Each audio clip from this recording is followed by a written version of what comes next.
Hey everybody, we're going to do a Unit 5 video, a review video for your packet that you guys just got over the weekend. I'm going to go through the whole packet. One thing you're going to need while we go through this is your notes, so get those out. Now a couple things I want you to remember, Unit 3 and 4 Brave School, if you plan on doing that, it is posted online in the Google Classroom, but you must get an ad code for Brave School because it is a separate classroom from the one that we have for all our other assignments. And that needs to be finished by Wednesday if you want to be able to take the test on Thursday afternoon. If you want to take it Friday morning, it has to be done by Thursday. Of course, that's early in the morning, so if you're not a morning person, get that done. Unit 5 review session after school on Tuesday, tomorrow, in 7th period, or during 7th period if you don't have a 7th period class. Come to my classroom, room 206. And IXL assignments, again, due Thursday, the last day of finals. All right, let's get started. Okay, so the first thing we started with was describing the graph. And I knew in the packet it doesn't have the graph here that I have over here on the left. I'm sorry, on the right. But on the test, I will have a graph there. We'll learn how to sketch those graphs later on. But right now, this is going to be on the test. There will be a graph for you to describe. Okay, the first thing that we're going to look at is increasing or decreasing. So first thing you're going to do is let's find the increases. And it's going to be written, once we find it, as two values, one from the left and one from the one going to the right. Now if we go to this graph, the increase starts here and ends here. So when we talk about increases and decreases, we're talking about the x values. So what is it doing as it comes from the left? Well, it's coming from negative infinity. So I wrote that over here. And then it stops the increase at the top here, at this maximum point, at a value of, let's see, we'll call it 0. Okay, it almost looks like it's actually a little off of 0, but we'll say 0. That's close enough. And it stops at 0. So that's how you write it. You write it with parentheses. And then we say, is there another increase? So there was one here, but there's another part in the graph where it increases. Yes, over here. So this one starts here and ends somewhere off in who knows where. Okay, so if it starts here, the x value there is going to be 2. And then it ends at positive infinity. And that's what we would write for our answer over here for the second part. For the first part, I mean. Okay, now how about decrease? A decrease here, well, we've got one right in the middle. And that starts at here at that maximum point and ends down here at the minimum point. So that is going to start at 0 and end at the x values of 2. And that's our increase and decrease. Now for B, the number of turns, just tell me how many turns are there. Well, there's one at the top. I'll do this in a different color. There's one up there, and there's one here, where it goes from a positive slope going up to a negative slope going down, and then it makes another turn by going from again a negative to a positive slope. So there's 2 turns. And that's all I'm asking for. And then how about a y-intercept? Where does it cross the y-axis? Well, we know it crosses right there at let's see, y equals 3. So it crosses at 3. And then the next one, identifying the real zeros. Remember again that zeros are also x-intercepts, solutions, roots. Okay, so we're looking for words that cross the x-axis. Well, it crosses at 3 different places. 1, 2, and 3. And those numbers are, let's see, -1, 1, and positive 3. And the last one, the end behavior. What is the graph doing as far as y values go What is it doing? What are the y values doing as it goes to the left? And what are they doing as they go to the right? So first we describe the left. So it's going down. So let me erase some of this stuff. Make it a little clearer. As it goes to the left, well, it's going down. So it's going to the negative direction. And as it goes to the right, it's going up to the positive direction. That's what the y values are doing. So what I'd say negative to the left and positive to the right. Okay, now let's go through the next one a little quicker. Now, okay, increase. Increase for this one. Well, we have an increase, looks like it's starting here. We've got an increase here. Sorry. Here and here. So we got two of them. This one starts at -2, ends at 0. This one starts at, let's see, 2 and goes off to positive infinity. Remember, the increase and decrease describes the x values. Now the decrease, do a different color. There's a decrease here and a decrease here, where it's going down. It starts coming from negative infinity and stops at -2. And then over here, in this little bit smaller decrease, it starts at 0 and ends at 2. So now what you could actually write for your answers over here is you could say, you could write an arrow that goes up and write 2, 0. That's the first one, first increase. And 2 and positive, and from 2 to positive infinity. And then you could write your decrease by drawing an arrow that goes down and writing the first interval that we found for decrease. Oops, sorry.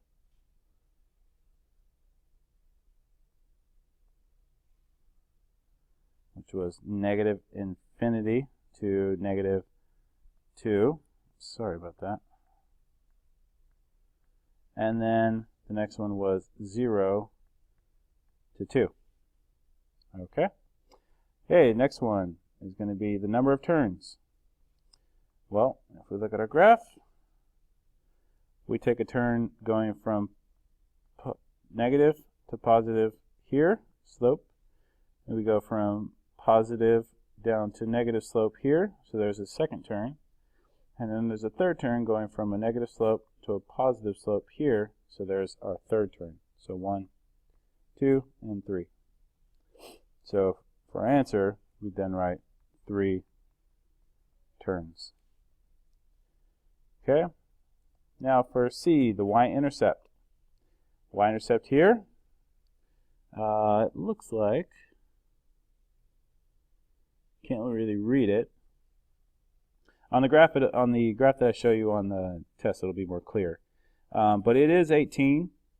It's a little bit tough to see just because there's no exact value there, and it's -18. And if you also notice that that number is there as well in the original equation here, so -18 is your y-intercept, and that will be true for any of them, any equation, that last value, the constant, will be your y-intercept. Okay, now D would be identify the zeros. Okay, that would be where it crosses the x-axis, the x-intercepts. And we've got one there, and we've got one there. So this one is going to be 3, or -3, and this one will be +3. So there's our zeros, -3 and +3. And the last one was end behavior.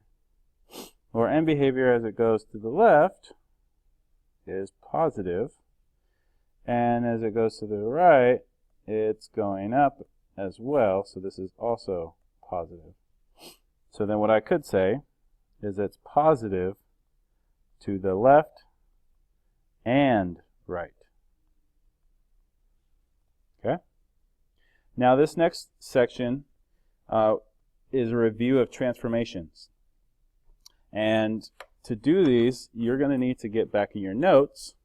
So pull out your notes. Put myself up here on the screen. And go to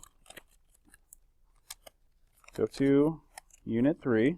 And towards the end, in the back, you'll see function transformations, this page here. And all the information you guys need is all here, where it tells you what to do to make something move around, to shift, go up or down, to stretch vertically, stretch horizontally. It's all here. So I'll be following along in here if you want to get your notes out. Okay. Okay, so now the first one says a vertical translation. So I'm just going to pick any function. So I'll pick x squared. And I want to make that go down. So that means I need to change the outside by subtracting 5. Okay, now the next one would be horizontal translation. And I want to go 3 units left. So again, let's start with x squared. Now if you remember, a horizontal translation, we change what we actually plug in. So that means we change the inside. Vertical, we change the outside. Vertical, we change the outside. Horizontal, we change the inside. And remember, x is a liar when we change something that we on the inside of our parentheses here. So I will put x. If I want it to go to the left, the negative direction, I want to do the opposite and add 3. Okay. Now let's do the same x squared function. I want it to do a vertical stretch. A vertical stretch. So what I have to do is change the outside. Any vertical changes, you are, whether it's a stretch or compression, you're changing the outside by multiplying. So you'll see this a here. I'm changing the a. So our original f of x is x squared, and I want it to change by a factor of 2. And in order for it to change by a factor of 2 and to stretch, it has to be bigger than 1. So it will be just 2 times x squared. Now, the same thing of vertical compression. Again, we're changing the outside by multiplying. I want it to change by a factor of 1/3. Same thing, 1/3 times the original function. Okay, so you change the outside of the function there. Okay, now let's move on back over to the left side here. A horizontal stretch. Now we want to change by a factor of 8. Now this one, I'm changing what I actually plug in. And then if you look on your notes, it'll say f of b times x. So we're changing that b value there. Okay, so again, let's pick a new function. Let's do the absolute value of x. So now I want it to stretch by a factor of 8. So I'm changing the inside. And if you remember, a stretch, when you change on horizontally, it's not bigger than 1, but it's actually going to be less than 1. So I want to go by a factor of 8 if I want to stretch. So I'm going to do 1/8. So 1/8 times x, because a horizontal stretch is the opposite. If I want it to get stretch out, I make the number smaller on the inside. If I want it to compress, like in this next one, then I do the opposite. So now, let's do the absolute value of x again. This horizontal compression, I'm going to draw my bars. And remember, we're changing the inside, the b value, like I showed here. Look in your notes. This is on the right side, the bottom right in your notes for the function transformation notes. Draw my x, and I'm going to change the number in front.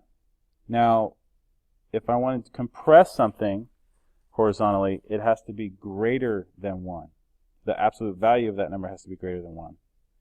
So I want it to be 1/3. I want it to be changed by a factor of 1/3. So it's got to be 3. So again, it's the opposite. You have to think opposite here. Okay? So horizontal compression, I'm going to change it by a factor of 1/3, and it's the opposite, so I need to do 3 times x, the absolute value of that. Now, a reflection across the x-axis. Now let's pick any function. Let's do x cubed. To do a reflection across the x-axis, all you do is you add a negative to it, and that will cause it to flip over the x-axis. Okay, the last one is reflection across the y-axis. Now some of you are going, wait a minute, you didn't teach that, Mr. Osborne. I sure did not teach this one specifically. However, I'm going to teach it to you anyways, and if you get it right on the test, then you'll get a little bit extra credit points. If you don't, then it won't really count against you. So with this one, if you remember with the reflection across the x-axis, where you flip it horizontally, well, this flipping across the y-axis is basically flipping it. I'm sorry, did I say horizontal? I meant flipping across the x-axis is like a vertical flip, okay? And then the flipping across the y-axis is a horizontal flip. To do this, take our same function, x cubed, you change what you plug in by a negative. Okay, so across the x-axis, change the outside by a negative. Across the y-axis, change the inside by a negative. And that's it. Okay? Okay, let's go to the next one. Adding and subtracting polynomials. Hey, I will simply say, adding and subtracting is just combining like terms. That's all it is. But you got to be careful. Use your math skills that you've learned over the years. If you have, for example, in this problem here, number 4, if you have a negative in front of this polynomial here on the right, that means I need to distribute that negative before I start adding. So now I'll have 3x minus 5x squared plus 1 minus 5x to the cubed minus 2x plus 9. Now I have everything together. So now let's do 3x and 3x cubed and minus 5x cubed, the negative x cubed. Done with those. And then I only have one x squared term, so I'll just rewrite it down here. And then I have one x term, so I'll just rewrite that down here. And then I've got 2 constant terms here, a 1 and a 9, so that becomes 10. And there's my answer. Okay, the next one, same thing, except this time I have a plus between, so I don't need to distribute a plus. So let's just do it all in one step. X to the 4th. Well, there's only one x to the 4th term. Then I don't see any x to the 3's, or x cubed, but I do have 2 x squared terms, negative 3x squared and negative 2x squared, which become negative 5x squared. And the next would be an x term, so I only have one, which is 5x, so I'll rewrite that, minus 5x. And I've got 2 constant terms, 5 and negative 7, which make negative 2. All right. Oh, stop means that I'm going to stop here in the video. I'll have 3 parts. So this is like part 1 or page 1. And then I'll do another video for page 2 and 3 separately.